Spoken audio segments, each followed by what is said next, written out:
இன்டர்வியூக்கு போகும்போது இன்டர்வியூவர் உங்ககிட்ட என்கிரிப்ஷன் விசஸ் டீக்ரிப்ஷனுக்கு டிஃப்ரென்ஸ் என்னன்னு கேட்க, இது வருமா இல்ல அது வருமான்னு உங்களுக்கு கன்ஃபியூஷன் வேண்டாம். இந்த வீடியோவை பார்த்து ரெண்டுத்துக்கும் இருக்க டிஃப்ரென்ஸ் என்னன்னு தெரிஞ்சுக்கோங்க. நம்ம எல்லாருக்குமே ஜெயம் படம் நல்லாவே தெரியும். அந்த படத்துல ஹீரோயினி அவங்க தங்கச்சி கிட்ட தமிழ்னு எழுதி காட்ட சொன்னா, அந்த தங்கச்சியோ தாக்கும் மீக்கும் நடுவுல ஈட்லன்னு 2 வார்த்தையை ஆட் பண்றாங்க இல்லையா? இதுதாங்க என்கிரிப்ஷன்.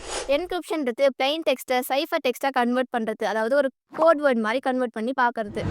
அதே அந்த படத்துல கிளைமேக்ஸ் சீன் அப்போ ஹீரோ ட்ரெயின்ல எழுதி வச்சிருந்த இட்லன்னு அந்த 2 வார்த்தையை எடுத்துட்டு என்ன சொல்ல வராங்கன்னு புரிஞ்சுக்கிறாங்க இல்லையா?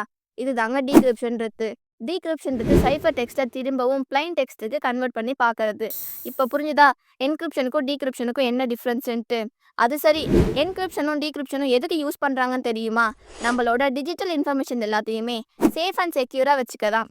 இன்னும் என்கிரிப்ஷன் அண்ட் டீக்ரிப்ஷனோட டிஃப்ரென்ஸ் என்னன்னு தெரியாத உங்கள் ஃப்ரெண்ட்ஸுக்கு ஷேர் பண்ணி